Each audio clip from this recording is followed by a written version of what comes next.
ಹೋಗ್ಬೇಕು.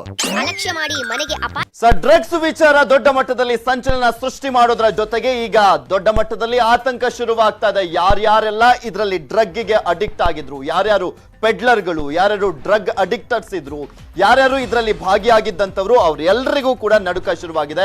ಯಾಕೆಂದ್ರೆ ರಾಗಿಣಿ ಅವರನ್ನ ವಶಕ್ಕೆ ಪಡೆದಿರುವಂತ ಹಿನ್ನೆಲೆಯಲ್ಲಿ ಇವರ ಸಂಪರ್ಕದಲ್ಲಿದ್ದಂತವರು ಯಾರು, ಏನು, ಎತ್ತ ಅನ್ನೋದ್ರ ಬಗ್ಗೆ ಲಿಸ್ಟ್ ರೆಡಿ ಆಗುತ್ತೆ. ಇಂದ್ರಜಿತ್ ಲಂಕೇಶ್ ಅವರ ಲಿಸ್ಟ್ ಒಂದ್ ಕಡೆ, ಈಗ ರಾಗಿಣಿ ಅವರ ಜೊತೆ ಸಂಪರ್ಕದಲ್ಲಿದ್ದಂತವರು, ರವಿಶಂಕರ್ ಜೊತೆಯಲ್ಲಿ ಸಂಪರ್ಕದಲ್ಲಿದ್ದಂತವರು, ಕಾರ್ತಿಕ್ ರಾಜ್ನ ಜೊತೆಯಲ್ಲಿ ಸಂಪರ್ಕದಲ್ಲಿದ್ದಂತವರು, ರಾಹುಲ್ನ ಜೊತೆಯಲ್ಲಿ ಸಂಪರ್ಕದಲ್ಲಿದ್ದಂತವರ ಒಂದೊಂದು ಲಿಸ್ಟ್ ಗಳು ರೆಡಿ ಆಗುತ್ತೆ.